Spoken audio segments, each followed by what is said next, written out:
How you doing, Coach? I'm a high school football coach, and I'm just trying to figure out. What high school? Vassar Christian. Awesome.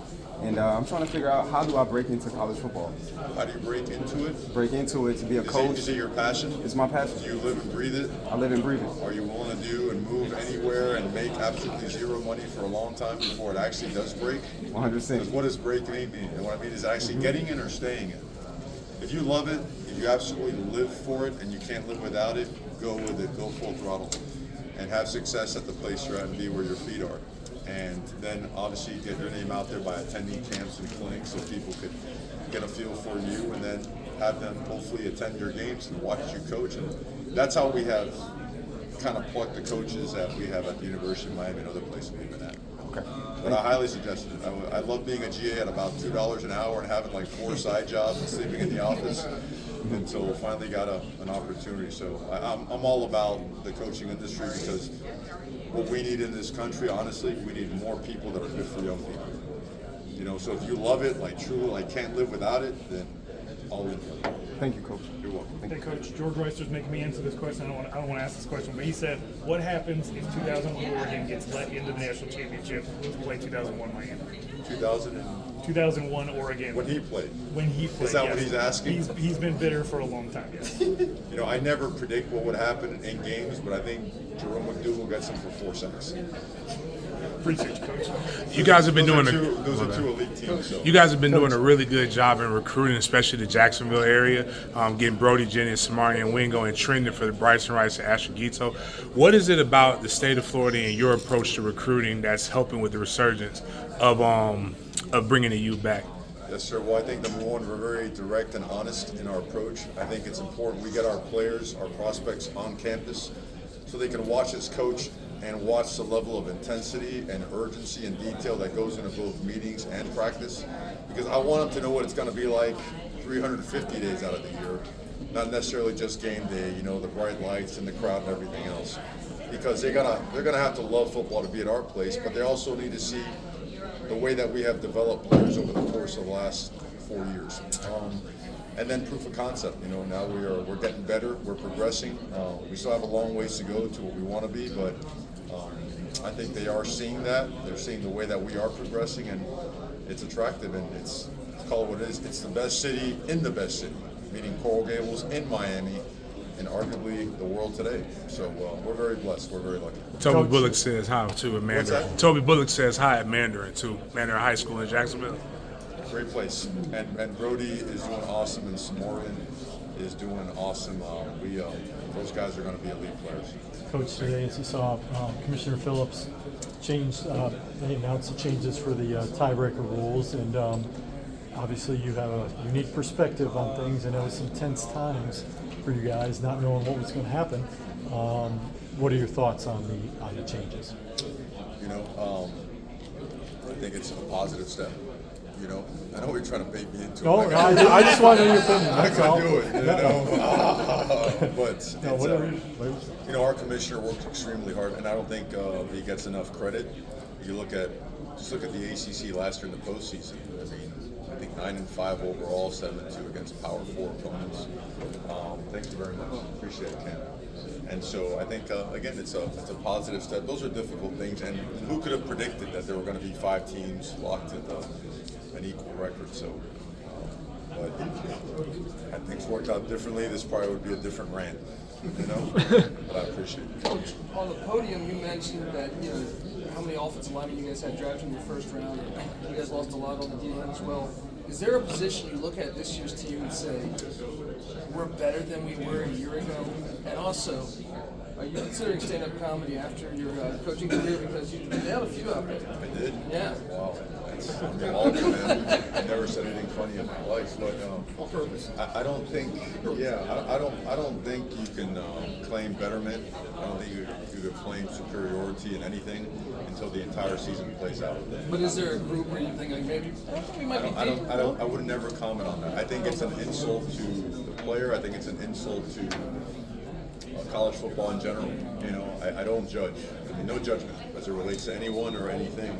Let it play out. You know, let's continue to get away from the pageant, the pageant aspect of what looks nice, what might be great, what's on paper, and let's get more into settle it on the field, let it play out. And then, you know what, at the end of the season, if guys are playing at a high level and deserve that type of praise, I'm all about it. But until then, we got a lot to do. Darian came into the portal late. Could you kind of go through the process that led him to come to Miami? Pretty simple. We're in the market for a quarterback. We had explored a couple of different quarterbacks, and when he popped in the portal, we pursued him, and luckily he felt comfortable with that. Came to Miami. As a follow-up, is it more difficult, or is there any kind of differences in recruiting a guy who is playing, who was playing a team in the conference, and somebody who is from outside? And is it? I think the most difficult part was that we were in the playoffs. And while 90%, 95% of the country had already finished their season and they were focused on their next year's team, like where's the balance, right? You do it so you can get to that point. You don't want to do anything that takes away from trying to gain an advantage in every aspect of the game. So that was probably the difficult part, was trying to figure out what are the next steps for the roster, because we loved our roster and we wanted to retain a certain amount of it. But you really, what are you going to do? Stop your preparations? Hey, let's have individual meetings and figure out all those things. So I think it worked out. I think our general manager, Dennis Smith, did an unbelievable job. I think our coach did a great job. You played Duke in October, I believe. Talk to Manny at all, and Darian come up. As it relates to opponents, we don't talk about opponents. Wait, have you spoken to As it relates to opponents, gotcha. we don't talk about the I got opponents until the week that we play them. That way we respect them and we respect our players' processes. If a player heard me mention an opponent before the week we play them, they would think there's something seriously wrong. That's just our process. I'm not saying it's right, and I say that respectfully. We just want to maintain. Gotcha. I understand. Talk about you have a big good running back room and a quarterback and a wide receiver room. How are you going to get lost in the offense? Always how do you get lost in your tight end offense? Sure. Well, he's always been a big part until he's been banged up. We think he's ultra talented. For us, it's pretty simple. It's players over plays. And the offseason is so important because guys have an opportunity to better themselves and show what they can do to help us win. And guys that play are guys that have proven they can help the team win. We don't just play a guy because he's talented. We don't play a guy because we signed him. He's got a high ranking because there's a fear of a transfer. That's irrelevant. Who has earned the opportunity to play? Because if they have earned it, it doesn't matter if he's not starting. We have to play. And Lofton for us has always been an individual we thought really highly of. We think he's really healthy now. Remember, he suffered a pretty significant injury in the bowl game. He was doing everything before that, and now he looks like he's back to optimal form. We're expecting him to make the right. You mentioned Dennis a little bit. Just is behind the scenes and everything that was operational. He's as important or more important than anybody in the organization. Mario, what are your new ACC years? What about that type of background? UL, as head coach, what may happen? Well, I had an opportunity to work with Coach Luke Boyd. We were at Alabama together. He's an excellent coach, really hard worker, great teacher. Obviously been a defense coordinator at high levels as well. He's a very impressive guy, and I'm sure he'll do it. What is thinking about your season? You did the trip to Cal a couple of years ago. You got the trip to Stanford. What did you extrapolate from the operation at Cal? That we have to leave earlier. We thought we had left early enough, and we did. We'll use the processes that we use for the Fiesta when we travel that far out west. You're traveling 3 time zones, so we're gonna use a day per time zone to get out there, get acclimated, be able to practice out there as well, and then we'll play against a very talented team for a 6 o'clock kickoff, and that's going to be our focus. We do know in the back of our heads, some people planning that we do have to fly back and play on a Thursday the following week. So it's the rigors of the travel. They are what they are. NFL teams, NBA teams, WNBA teams are subjected to it, and so are we, and so it's what it is. Coach, one of the things. I feel like if you go play anywhere in this country, but recently I feel like playing at home is the thing to do. And now players want to stay home.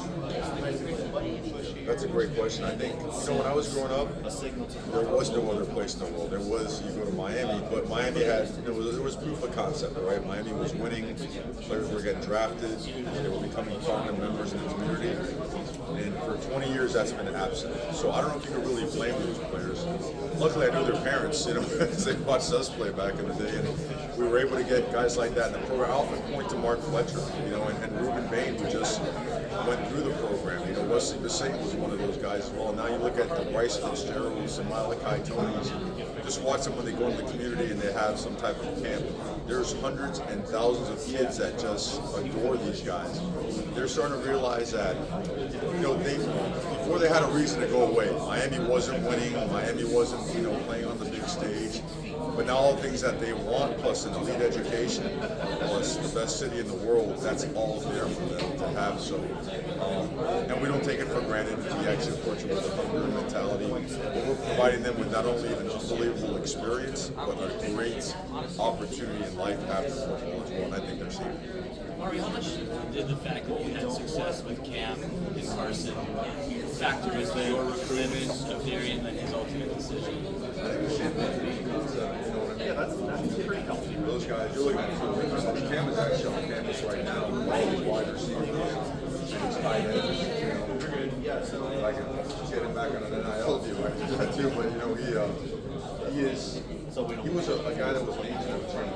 He knew that he